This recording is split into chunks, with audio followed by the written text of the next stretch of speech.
So there are various platforms you may consider advertising on for your e-commerce business. There's Facebook, Google, TikTok, Pinterest, Snapchat, Walmart, and even Amazon. One could say there's almost too many options out there, and it's really hard to choose which one's the best for your own business. This is an obvious problem I often hear coming from some of our clients who want to be pretty much everywhere in order to get better exposure, but it's honestly debatable. So in this week's video, I'll be sharing with you where you should start advertising on, depending on what platform could be best for your business. Then how can you base yourself off of that decision? And then lastly, when should you add a secondary, even a third advertising platform to your marketing strategy? So my name is Justin and I'm the founder of Wizo Media, an e-commerce marketing agency specializing in growing e-commerce brands through paid advertising. So first things first, let's go over the previously mentioned platforms and detail their use cases and when would one be best over the other and what is their unique sort of selling point, I guess, for each of these platforms. So the first one being Facebook. Obviously, Facebook has been tested and proven. So when I mention Facebook, I say Facebook, Instagram, WhatsApp, all of Facebook's audience networks. So essentially with Facebook, there are more than one platform essentially to advertise onto, right? We got to think about Facebook, Instagram, etc. So anyways, to go back to what I was saying, with Facebook, it's tested and proven. So it's been up and running for many years now at this point. It's just like Google, which I'm about to talk to you in a few minutes. But Facebook has stood the test of time. So it has adapted to many different updates, features from its competitors, etc. So it's still up and running really well for most of our clients. Now, the second really good thing about Facebook is that most of your audience is most likely already there. So I'd say 99% of our clients, they have a huge following base, mostly on Instagram as well as Facebook. So I know it really depends wherever you're at in the world. So some countries, Facebook is more popular with your audience than Instagram is. Some other countries like the US and Canada, from what I know so far, is that Instagram seems to be a lot more popular. So with that said, really depends, but nonetheless, you have already a solid following base on these platforms, which if you're doing retargeting, then that works really well, right? You can retarget your followers on the platforms that they are already used to seeing your organic content from. Or if you're doing prospecting ads as well, if these prospects land on your Facebook or Instagram profiles, they're going to have a lot of social proof. They're going to see a well-established brand that has been posted for a while and that also has a solid following. And then I'd say the last good thing about Facebook is that you have pretty versatile ad formats. You can go with feed, with square ads. You can go with 16:9 ad formats. You can also go with story ads. You can now do reels. So there's many different things that you can do on Facebook. So it offers you many different formats. And Facebook also has a wide array of products. So it allows you to be pretty much everywhere at the same time on its platforms and test out many different variations of advertisements. Now, the second one being Google. So Google has been there. I think it's probably one of the longest standing platform out there, if not the longest standing platform. So Google pay-per-click ads were one of the first form of online ads to ever exist. And with that said, essentially Google is still up and running really well up to this point. I'd say I have really two good things that are a little different than Facebook to say about Google. And that first one being omnipresence. So with Google, truly allows you to be omnipresent. So would people be landing on your Facebook page, your Instagram, your website, wherever they land?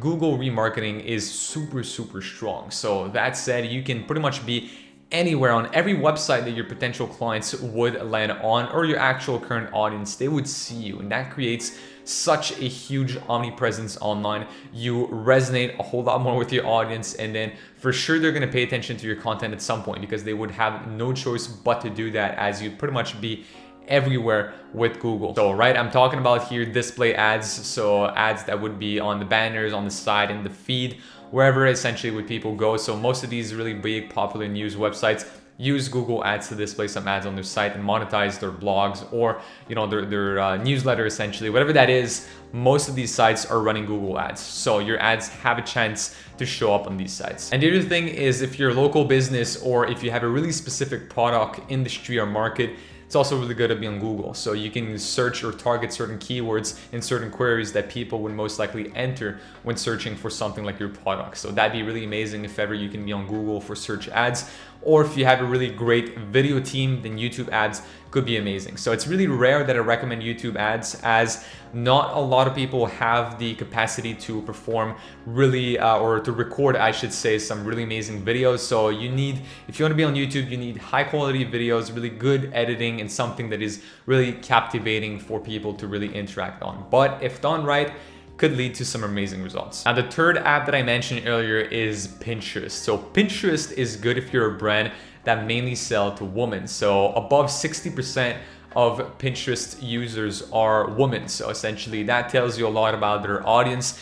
And you also want to have a brand that has items that you would normally put on the mood board. So really good brands like that are brands that sell home accessories. So candles, frames, or anything in apparel and fashion, honestly, also for women could do. So basically, as I just mentioned, anything, you know, from a t-shirt to a blouse to even jewelry. So whatever that is, anything that would be put on the mood board is definitely good to go on Pinterest. Now, the dynamics are a little different on Pinterest. So its core, or its basis, is a lot more of a traffic channel than anything else. Why? Because people go on Pinterest for ideas. They go on there to get inspired to, as I just mentioned, create a mood board. So it's rare that people buy from a mood board directly. They create ideas. So Pinterest will most likely lead to a surge in traffic on your website. May not necessarily lead to an increase in conversions, though they have the conversions available in their campaign type, so you can still aim for that.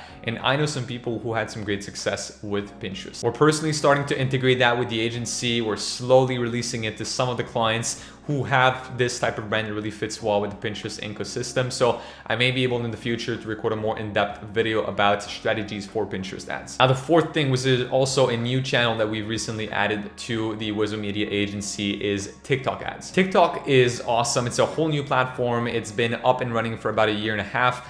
One thing that I must say about their platform is that the support is good and bad at the same time. I'm saying good because you do talk to real people, you always have a chat, you know who you're talking to, but it's really slow response times from what we've seen with our clients. Anytime there's a problem, it took up to a month in some cases to get an actual fix to our problem. So there's a lot of back and forth to do, but unlike other platforms like Facebook, you actually get, you know, real-time sort of support, and you don't get passed on to a robot or just a simple bot. So you actually get real responses from people. That, and the verification process is also manual in some cases. So you can verify your business on TikTok to make sure that you don't get banned and stuff. But some cases, just like skincare brands, sometimes fall under the pharmaceuticals category, and you have to go through a manual verification. So once done, it's actually good, but you have to provide a couple documents. Though again, that's why I'm saying it's good and bad, because you have a real interaction with their support team, but you don't necessarily get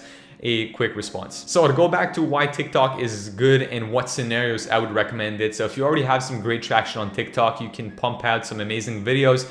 You know how to shoot organic content. So TikTok is this sort of platforms that if you can do it right organically, then you can succeed with paid ads. So with paid ads, TikTok offers you the opportunity to have a video or a picture. Obviously, you want to aim for the videos because a picture just screams ad. Definitely, you know, everything that you would see organically on TikTok anyways is a video. So definitely go for the video type of thing. What works really well on this platform is UGC. So why? Because UGC are the type of video that you would regularly see on TikTok, right? If you're an apparel and fashion company, somebody doing a bit of a try on and having a call to action at the end. So whatever that is, the only thing that you would add to this sort of regular organic video is a call to action at the end. So your company's logo and a shop now call to action could be amazing. Now, the fifth app that I want to present you, or the fifth marketing channel, is Snapchat. Snapchat is a little bit of a mix between TikTok and Instagram story ads. It's a little bit different than both. It has its own unique set of features, but I'd say it resembles a lot the two platforms that were previously mentioned. I wouldn't say there's a specific use case for Snapchat in a sense. Do they have anything that is really, really different than what I just mentioned? So from TikTok, from Instagram story ads, not so much, though the audience on there is really, really young. So it's millennials, Gen Z. So if you have a product that resembles or that resonates with that audience, then definitely try it out. I'd say we had some people that had some amazing results essentially with Snapchat ads. So definitely something to try if ever you fit within this audience type. And lastly, I'm going to combine the two together, but there's Walmart and Amazon. So obviously these channels, I wouldn't recommend to go on there if you're not already selling products on there, but got a lot of people who also sell, apart from their own store, they have Amazon or Walmart as their selling channel. So it could be amazing. If you're already selling on there, seeing some good traction, definitely some good ads. Heard many great things about Amazon, though you don't really own the data that is on Amazon, whereas Walmart's a little better. Both platforms have their similarities and also their differences, though Amazon is definitely a little more advanced, I believe, with their advertising platform. So with all of that said, I just want to rephrase this by saying there's not one platform over the other that is the best out there. They all have their core features, all have their pros and cons and their own benefits. Though I will go to this length and say that I do recommend that you start with Facebook and Instagram ads, and here's why. As mentioned earlier, 99% of the time you already have an audience on there. Where do people follow you mostly is, I'd say, most likely going to be on Instagram or Facebook or both. Other one that we see popping up a lot recently with some clients is that they have a huge following on TikTok, which could be a good platform also to start on. But definitely Facebook, as I just said, has been proven, has been tested. There are marketing techniques, there are strategies that work amazingly well with the Facebook advertising platform. And I recommend that you start with only one channel. So you don't start with TikTok, Google, Pinterest, Snapchat. You don't try them all at first. So you stick to Facebook ads, you get something that works. So the thing is that every platform works. There's not one platform that is better than the other, and there's not one that you cannot make work. But there are platforms that are going to be a little easier for you to see results over time. And Facebook is one of them. So you definitely want to start with Facebook. As I just mentioned, your audience is already there. You can nurture this sort of social proof and use that to your advantage when doing prospecting ads, because people will land on your page, see your already or existing organic content, and you're following on there. So that said, you start with Facebook, and then when is the best time to integrate a second platform? I'd say is as soon as possible. And here are two scenarios when you want to start considering switching or at least adding another platform. So as we've seen last week on October 4th, Facebook was down for almost all of the day. So what ended up happening is that some people, essentially their marketing budget for the day was unfortunately spent by Facebook. So Facebook spent the whole budget without getting any conversions back, obviously, because no one could actually see those ads. So that was one issue. Some other people, they weren't really affected. Marketing budget didn't spend, nor did anyone get any conversion. So it was a bit of a zero, sort of a flat day, but nonetheless, the platform was down, and we've seen some clients, losing a lot in sales during that day because they couldn't post any organic content. They couldn't run any ads on the platform. So really shows you the importance of not putting all your eggs within the same basket and diversifying a little bit. So here are the two scenarios where you want to consider adding another platform to your Facebook ads strategy. So once you have something set in stone, working really well for you, so you have a good Facebook ads strategy, you're running ads, you're getting a 3, 4, 5, 6 above that ROAS, that's amazing. It's good for you. And then you can consider focusing on another platform. So you can still keep, and I still recommend that you keep your Facebook ads running, but you can add another platform to that. Start testing out this other platform, start nurturing a certain marketing strategy on there too, and then basically bundle that up with your current Facebook ads strategy. So that's scenario one. Scenario two is if for some reason this platform doesn't work, which, as I said earlier, it's really rare. You can make it work on any platform, but if it doesn't work, then you can switch completely to another platform and give it a go. Some cases where this could happen, as I mentioned earlier, some brands are starting to get an amazing following on TikTok. So if you're getting, let's say, 100,000 followers on TikTok, but you have, let's say, 30,000 people following you on Instagram and not that many on Facebook, you could start to run ads, get a decent ROAS, let's say 1.5 to nothing too crazy, but something that gets you running. And then you may want to give it a shot and try TikTok ads instead, because you're already seeing more or better organic engagement on there. So that's a scenario where I'd say switch up, give it a try. If it really doesn't work, then you can go back to both platforms, or you can at least switch over to a third one. But whatever that is, essentially those are at least the two scenarios where I would consider adding another platform. So the goal is to get Facebook ads to be up and running and be working for you as soon as possible, so that way you can diversify,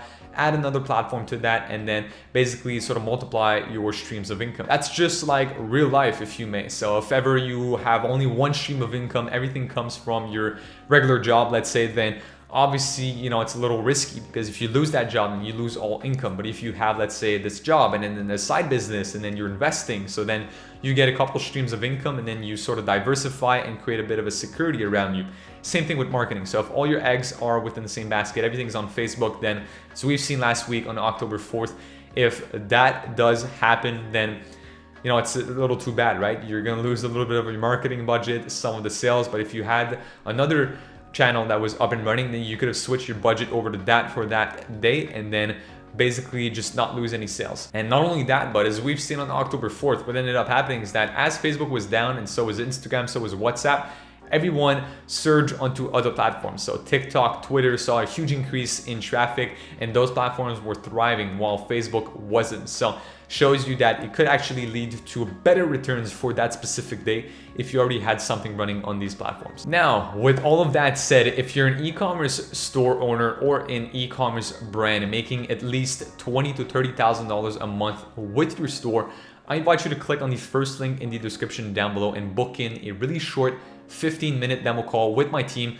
where we can sit down with you, come up with a free action plan for you for this last quarter of the year. It's not too late yet. It soon will be though. There's about 2 weeks left before the end of October. And when that's done, Q4 is officially up and running. All the ads are going to be prepared and launched for November and December, the huge season. Some of our clients are tripling their sales literally within these specific months. So with that said, book in your call and then my team and I will take a look at your business, analyze it, give you a free action plan on that. And then worst comes to worst, you leave with that plan and implement that yourself. In best case scenario, let's partner up and make this the best Q4 you've ever had with your business. On that note, make sure you check out other videos on the channel for some more useful e-commerce marketing tips. And I'll see you guys very soon in next week's video. So have a good week and talk to you soon.